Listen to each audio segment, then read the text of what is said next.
What's going on, guys? Welcome to another episode of Smash JT. Well. If it isn't Microsoft's horrific decision of creating two different consoles with two different specs at launch coming back to haunt them. Right now, Larian, the company that is making Baldur's Gate 3, is having some issues with the Xbox Series S, and it's holding up everything for the launch of the game. Now Microsoft and Phil Spencer has come forward to say they're gonna make a few concessions so that the game runs a little bit differently on the S compared to the X. Something they said they would never do initially. And this opens the gates to, could there potentially be exclusives coming straight to the Xbox Series X and skipping the S altogether?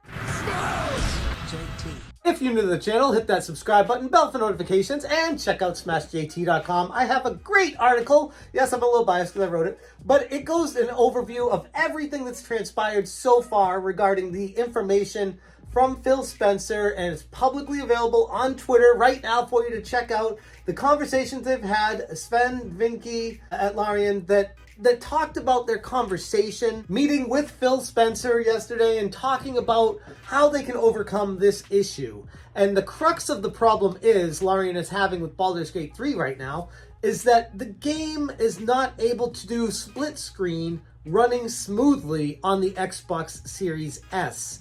It runs perfectly fine with PC specs, PlayStation 5, and Xbox Series X, obviously, which has all the intricacies of ray tracing, more power, everything else behind it. They don't have any issues like the Series S does. Cromwell, very AFK, he's the director of publishing at Larian, was quoted on Twitter as saying, "Hello friend, we've said many times in the past that the issue is getting split screen working on the Series S, which is taking more time but is in progress. This is a huge technical hurdle, but we are unable to release the game on the ecosystem without this feature."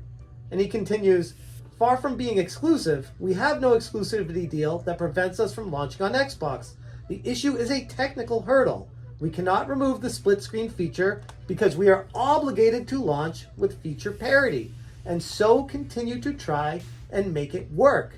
We have a few engineers working hard to do what no other RPG of this scale has achieved.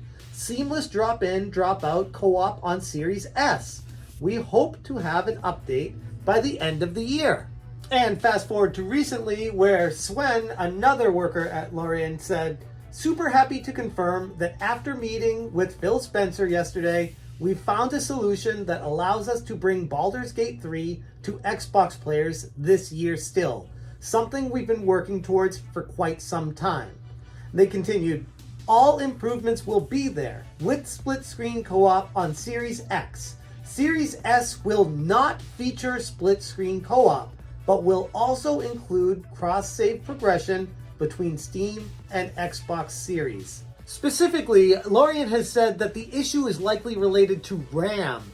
The Xbox Series X and PS5 has 16 gigs of RAM. The Series S only has 10, which means that it has less total memory, bandwidth, and runs at generally a lower speed than the counterparts of the more powerful systems. But it begs the question, why did Microsoft do this in the first place? Clearly, it was a move to try to undercut Sony and the PlayStation 5. Problem is, by doing it, it introduced a whole slew of issues for developers. Many have been quoted over the years of these games coming out for these systems saying they have to dumb down the games graphically and gameplay-wise so that they can ensure it works well on the Series S for parity purposes. And if that's the case, then why even have a Series X in the first place? It's a great question. It's the same question I asked when they announced they were going to have two different systems at launch. And Microsoft just recently announced that they're now coming out with a 1 terabyte black edition of the Series S, basically doubling down on their decision to have another console in addition to the Series X. But dumb decisions and doubling down on those dumb decisions aside, it still leaves open the door for what transpires now for Microsoft. Now that they're opening the gates of changing the parity rules where they said it has to be the same game on both of them, they're allowing split screen for Baldur's Gate on the Xbox Series X and allowing Larian to remove it on the Series S. And if that's the case, they're making an exception there, other game companies can start coming forward and saying, Well, hold on now. If you're letting them do that, Phil, how come I can't do this with my game? And I see a floodgate of game developers saying, we just want our game to run the best it possibly can, making it specifically for the Series X moving forward. Some of you may recall Rocksteady's senior character technical artist Lee Devenold talking to Gamer Rant earlier, saying that an entire generation of games have been hamstrung by that potato.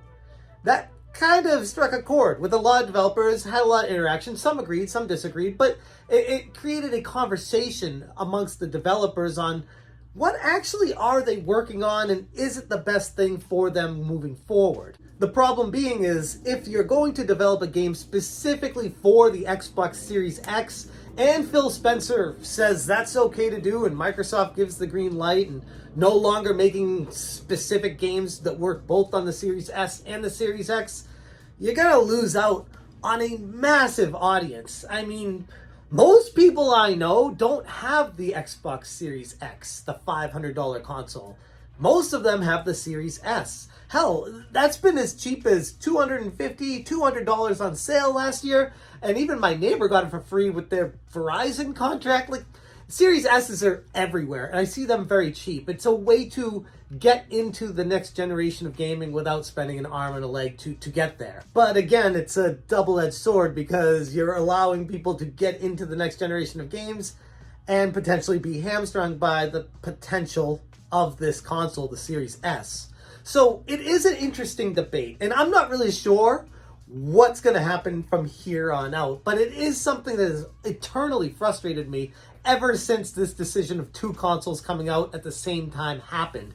And then Phil Spencer said that they don't foresee a mid-gen console upgrade for Microsoft because it would just confuse the consumers more. And I'm like, gee, you think? Like, most people aren't super into figuring out what stuff is. They just want to get the latest console for the cheapest price with the latest game and play it. If you start giving consumers, the average consumer, too many options, they just throw their hands up and say, okay, what's the other one that's comparable, that's good? And they start going with the competitor. So I feel like in a way right now, Microsoft is learning from their obvious mistake and misstep.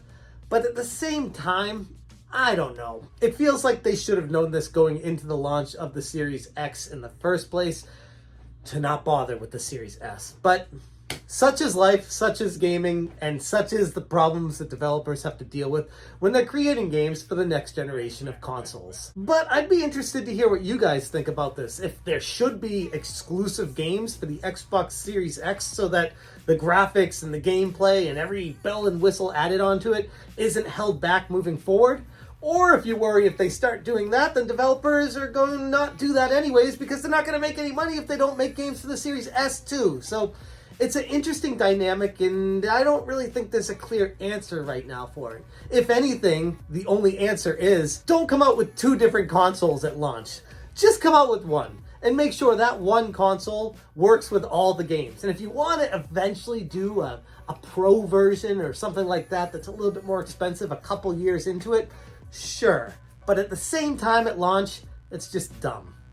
Those are my thoughts anyway. Let me know what you guys think. Thank you so much for watching. And as always, you stay smashing. Smash, change, smash, change,